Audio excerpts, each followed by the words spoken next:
Hello, ഇന്നൊരു Sunday വ്ളോഗാണേ. ഇതെൻ്റെ first ലൈവായിട്ട് ഓൺ വോയിസ് ആയിട്ട് ചെയ്യണ ഒരു വീഡിയോ ആണ്. കണ്ടിട്ട് സപ്പോർട്ട് ചെയ്യണേ. നമുക്ക് ഇന്നത്തെ വിശേഷങ്ങളൊക്കെ കാണാം കേട്ടോ. ഈ വീഡിയോ ഞാൻ എടുത്തു വെച്ചിട്ട് ഇപ്പോൾ ഒരാഴ്ചയാണ്. കഴിഞ്ഞ ഞായറാഴ്ചത്തെ വീഡിയോ ആണ്. അന്നത്തെ ഷോർട്ട് വീഡിയോയിൽ ഞാൻ പറഞ്ഞിട്ടുണ്ടായി ലോങ് വീഡിയോ ഉടനെ ഇടാന്ന്. പക്ഷേ ഇടാനായിട്ട് സമയം ഒട്ടും കിട്ടിയില്ല. കാരണം വേറെ ഒന്നുമല്ല, ഇത്രയും വലിയ വീഡിയോ ആയതുകൊണ്ട് തന്നെ എനിക്ക് എഡിറ്റ് ചെയ്യാൻ കുറച്ചധികം പാടുണ്ടായി. പിന്നെ വോയിസ് ഓവറും കൊടുക്കണമല്ലോ. അപ്പോൾ ഇത്രയും നേരം നമ്മൾ കൊടുക്കാനായിട്ട് എന്തായാലും കുറച്ച് ബുദ്ധിമുട്ടുണ്ടാവും. അതാണ് പിന്നെയും താമസിച്ചത്. അന്ന് അച്ഛനും അമ്മയൊന്നും വീട്ടിലില്ലായിരുന്നു. അച്ഛനും അമ്മക്കൊക്കെ അമ്മയുടെ വീട്ടിൽ ഒരു ഫംഗ്ഷനായിട്ട് അവിടെ പോയേക്കുമായിരുന്നു. ഞാൻ വന്നായിരുന്നെങ്കിൽ രാവിലെ എനിക്ക് നല്ല തലവേദനയുണ്ട്, ഒട്ടും വയ്യായിരുന്നു. പിന്നെ ഞാൻ അമ്മയോട് ഞാൻ പറഞ്ഞിട്ടുണ്ടായി ഇന്ന് ബിരിയാണിയാണ് ഉണ്ടാക്കണം, അതുകൊണ്ട് കഞ്ഞിക്കൊന്നും വിടണ്ടെന്ന്. പിന്നെ ഞാൻ എണീറ്റിട്ടാണ് എല്ലാം ചെയ്തത് തന്നെ. പിന്നെ എനിക്കിങ്ങനെ വയ്യാത്ത ദിവസമൊക്കെ പണിയൊക്കെ ചെയ്യാൻ ഭയങ്കര ഇൻട്രസ്റ്റ് ആയിരിക്കും. ചെയ്യാത്ത എല്ലാ പണിയും ചെയ്യും. അന്ന് ഞാൻ പെര മൊത്തം ക്ലീൻ ചെയ്യും. അടിക്കലും തൂക്കലും ഒക്കെ ഇരുന്ന് അലക്കാനുള്ളത് അലക്കി, അങ്ങനെ കുറേ പണികളുണ്ട്. ഇത് ഇവിടെ ഇരുന്ന് രണ്ടും കൂടി കളിക്കുകയാണ്. ഈ മുറി നിങ്ങൾ കളിക്കണ റൂമാണ്, വേറെ ഒന്നും ഞങ്ങളാരും കിടക്കാറുമില്ല. അങ്ങനെ വന്ന് റൂമിലെ ബെഡ്ഷീറ്റും പുതപ്പും എല്ലാം അങ്ങ് മാറ്റുവാണ്. ഇന്ന് വെള്ളം വന്നിട്ടുണ്ട്. വെള്ളം വന്ന ദിവസം മാത്രമേ ഞങ്ങളിവിടെ അലക്കാറുള്ളൂ. പിന്നെ ഞാൻ പറഞ്ഞല്ലോ, ഇങ്ങനെ ഏതെങ്കിലും വയ്യാതെയൊക്കെ ഇരിക്കണം അല്ലെങ്കിൽ പനിയൊക്കെ വരുമ്പോഴത്തേനും ഇങ്ങനെ പണിയൊക്കെ ചെയ്യാൻ ഭയങ്കര ഇൻട്രസ്റ്റ് ആയിരിക്കും.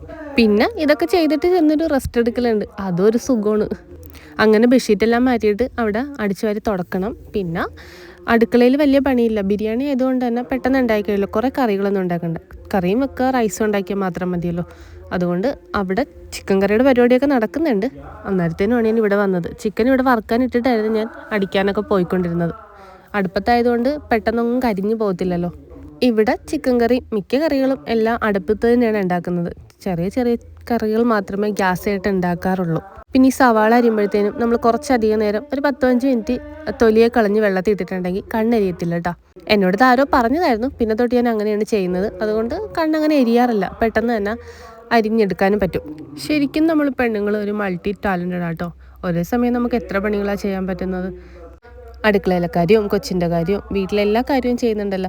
ഇതൊക്കെ പണ്ട് അമ്മയൊക്കെ ചെയ്യുമ്പോൾ എനിക്ക് നോക്കിയിരിക്കാൻ ഭയങ്കര ഇഷ്ടമായിരുന്നു. ഒരാൾ പണി ചെയ്യണം നോക്കിയിരിക്കാൻ നല്ല രസമാണ്. പ്രത്യേകിച്ച് മിറ്റടിക്കലും പാത്രം കഴുകലൊക്കെ നോക്കിയിരിക്കാൻ നല്ല ഭംഗിയാണ്. നേരത്തെ ഞാൻ ഡെയിലി പെര തുടക്കുമായിരുന്നു. ഇപ്പോൾ ഞങ്ങൾ മിറ്റിലിട്ടതിന് നേരത്തേലും പൊടി കുറവുണ്ട്. അതുകൊണ്ട് ഒന്നരാടം മാത്രമേ പെരയൊക്കെ തുടക്കാറുള്ളൂ. പിന്നെ ഞായറാഴ്ച ഞാൻ എന്തായാലും തുടച്ചിരിക്കും. ഞായറാഴ്ച എങ്കിൽ ഒരു ക്ലീനിങ് ഡേ ആണെന്നാണ് എനിക്ക് പണ്ട് തൊട്ടേ അങ്ങനെയാണ്. പണ്ട് ഞായറാഴ്ചയാണ് വീട്ടിലിങ്ങനെ എല്ലാ ക്ലീനിങ്ങും ചെയ്യുന്നത്. അതുകൊണ്ട് തന്നെ ഈ ഞായറാഴ്ച എനിക്ക് എല്ലായിടവും ക്ലീൻ ചെയ്തിടണമെന്നാണ്. അങ്ങനെ ക്ലീനിങ് ഒക്കെ എല്ലാം കഴിഞ്ഞിട്ടുണ്ട്. പിന്നെ വന്ന് ചിക്കൻ കറിയുടെയും റൈസിൻ്റെയൊക്കെ കാര്യം നോക്കി. കറി ഞാൻ നേരെ അടുപ്പത്ത് തന്നെയാണ് ശരിയാക്കുന്നത്. ചിക്കൻ വറുത്ത എണ്ണയിൽ തന്നെയാണ് കറി ശരിയാക്കുന്നത്. ഇവിടെ ഞങ്ങൾ ചിക്കൻ വറുത്തിട്ടാണ് കറിയും വെക്കാറ്. നല്ല ടേസ്റ്റാണ് കേട്ടോ അത്. ചിക്കൻ വറുത്ത എണ്ണയിൽ ഇഞ്ചിയും വെളുത്തുള്ളിയും പച്ചമുളകും കൂടി മിക്സിയിൽ നല്ലോണം അടിച്ചെടുത്തിട്ട് അതിട്ട് കഴിഞ്ഞ് അതൊന്ന് പച്ചമണം മാറി വരുമ്പോഴത്തേനും അരിഞ്ഞു വെച്ച സവാളയൊക്കെ ഇട്ട് നല്ലോണം വഴറ്റുക. നല്ലോണം എന്ന് പറഞ്ഞാൽ നല്ലോണം വഴറ്റണം. വറുത്ത എണ്ണയിലായതുകൊണ്ട് ഒരു മസാല കൂടി പിടിക്കുമ്പോൾ നല്ല ടേസ്റ്റ് ഉണ്ടാവും. പിന്നെ നമ്മൾ മസാലയൊക്കെ ചേർത്തിട്ട് ചിക്കനും കൂടി ഇട്ട് ഇത്തിരി ചൂടുവെള്ളം കൂടി വെച്ചാൽ കറി റെഡി ആയിട്ടുണ്ടാവും. ഇവിടെ ഞാൻ റൈസിനുള്ള പരിപാടി നോക്കുമായിരുന്നു. ഫസ്റ്റ് ഞാൻ കുറച്ച് സവാളയും അണ്ടിപ്പരിപ്പൊക്കെ നെയ്യിലിട്ട് നല്ലോണം ഒന്ന് വറുത്തെടുത്ത്, എന്നിട്ട് ആ നെയ്യിൽ തന്നെ പച്ചമസാലകൾ എല്ലാം ഇട്ടിട്ടുണ്ട്. പിന്നെ കുറച്ച് ക്യാരറ്റ് കൂടി ഇട്ടിട്ടുണ്ട്. ഇവിടെ ക്യാരറ്റ് ഇടുന്നത് കണ്ണന് ഭയങ്കര ഇഷ്ടമാണ്. എനിക്കും എല്ലാവർക്കും ഇഷ്ടമാണ്. ക്യാരറ്റ് കൂടി ഇട്ട് അതൊക്കെ ഒന്ന് വഴണ്ടി വരുമ്പോഴത്തേനും അരി കൂടി ഇടുക. അരി ഞാൻ കഴുകി വെള്ളം പോകാനായിട്ട് വെച്ചിട്ടുണ്ടായിരുന്നു. അത് നല്ലോണം അരിയൊന്ന് അതിൻ്റെ വെള്ളം മയൊക്കെ മാറ്റി നല്ലോണം ഒന്ന് വറുത്തെടുക്കുക. എന്നിട്ട് 1 ഗ്ലാസ് അരിക്ക് 2 ഗ്ലാസ് വെള്ളവും എന്ന കണക്കിന് വെള്ളവും കൂടി വെച്ചിട്ടുണ്ടെങ്കിൽ പിന്നെ അവിടെ ഇരുന്ന് വെന്തോളൂ. നമ്മളൊന്നും നോക്കണ്ട, അടച്ചു വെച്ചിട്ടാൽ മതി. ചെറിയ തീയിൽ അടച്ച് വെക്കുക. അപ്പോൾ നല്ലോണം വെന്ത് കിട്ടും.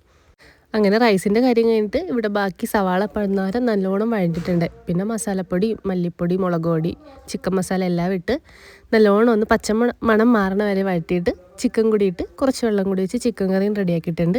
ഇതിവിടെ റൈസും റെഡിയായിട്ടുണ്ട്. റൈസിൽ ഞാൻ എപ്പോഴും നാരങ്ങ നീരോ വിനീഗറോ ഒഴിക്കാം. ഇപ്രാവശ്യം ഞാൻ ഒഴിക്കാൻ വിട്ടുപോയി. അതുകൊണ്ടുള്ളൊരു ഒട്ടലുണ്ട്. അല്ലാണ്ട് കുഴപ്പമൊന്നുമില്ലായിരുന്നു. നല്ല ടേസ്റ്റ് ഉണ്ടായിരുന്നു.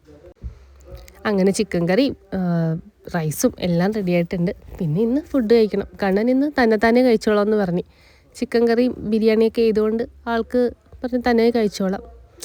ഇടയ്ക്ക് ഇപ്പം തന്നെ കഴിക്കാൻ ആൾ നല്ലോണം തുടങ്ങിയിട്ടുണ്ട്. നമ്മുടെ ഹെൽപ്പൊന്നും വേണ്ട, ഞാൻ തന്നെ കഴിച്ചോളാം എന്ന് എപ്പോഴും പറയും. എന്നാൽ എൻ്റെ ഒരു ഇതിന് ഞാൻ എപ്പോഴും വാരി കൊടുക്കണതാണ്. പിന്നെ ഈ ഒരു ടൈമിലൊക്കെ അല്ലേ നമുക്ക് വാരി കൊടുക്കാനും പറ്റത്തുള്ളൂ. കുറച്ചുകൂടി വലുതായ അവർക്ക് അവരുടേതായ കാര്യങ്ങളായി എല്ലാം തന്നെ ചെയ്തോളാം അങ്ങനെയൊക്കെ പറയുമല്ലോ. ഇപ്പം തന്നെ ആൾ വലുതായി. എത്രയോ 3.5 വയസ്സായെങ്കിലും പെട്ടെന്നാണ് ഈ ഒരു 3 വർഷം പോയത് തന്നെ. പിന്നെ കുറച്ച് മല്ലിയില കൂടി ഇട്ടിട്ടുണ്ടെങ്കിൽ കുറച്ച് നേരം കറി അടച്ച് വെച്ചാൽ അതിൻ്റെ ഒരു ടേസ്റ്റ് കൂടിയായിട്ട് നല്ല രസവും. അങ്ങനെ എല്ലാം കൊണ്ടേ വെച്ചിട്ടുണ്ട്. ഒരുമിച്ചിരുന്നാണ് കഴിക്കണത്. കണ്ണനും പറഞ്ഞ് ഞാനും കൂടെ ഇരുന്നോളാം. അങ്ങനെ എല്ലാവരും ആയിട്ടിരുന്ന് കഴിക്കാൻ തുടങ്ങി. ബിരിയാണിയും ഞാൻ പിന്നെ കുറച്ച് ചിക്കൻ മാറ്റി വെച്ചിട്ടുണ്ട്, കറിയാക്കാണ്ട് വറുത്തത് മാത്രം ഇട്ട്. അതും ഇതിൻ്റെ കൂടെ കഴിക്കാൻ നല്ലതായിരിക്കുമല്ലോ. കച്ചമ്പറും അച്ചാറും എല്ലാം ഒക്കെ എടുത്തിട്ട് ബിരിയാണി കഴിക്കാനായിട്ട് ഇരുന്നിട്ടുണ്ട്. കണ്ണെന്തേ കഴിച്ചു തുടങ്ങിയിട്ടുണ്ട്. പിന്നെ കുഞ്ഞേട്ടൻ ഞാനും എല്ലാവരും കൂടി ഇരുന്ന് കഴിച്ച്. കച്ചമ്പറിന് കുറച്ചധികം ഉപ്പ് കൂടുതലായിരുന്നു. അതാണ് ഞങ്ങളിപ്പോൾ പറഞ്ഞുകൊണ്ടിരിക്കുന്നത്. കച്ചമ്പറിന് ഉപ്പ് കൂടിപ്പോയി, ബാക്കിയെല്ലാം നല്ലതായിരുന്നെന്ന്. അങ്ങനെ ഒരു ഞായറാഴ്ച കൂടി കഴിഞ്ഞ് കിട്ടിയിട്ടുണ്ട്. അപ്പോൾ ഞായറാഴ്ചത്തെ ഈ വീഡിയോസൊക്കെ നിങ്ങൾക്ക് ഇഷ്ടമെന്ന് ഞാൻ വിചാരിക്കുന്നു. ഇനിയും ഇതേപോലുള്ള വീഡിയോസൊക്കെ ആയിട്ട് വരാം. ഇതൊക്കെ കാണാനായിട്ട് എൻ്റെ ചാനലൊന്ന് സബ്സ്ക്രൈബ് ചെയ്ത് വെച്ചേക്കണേ. ബായ്.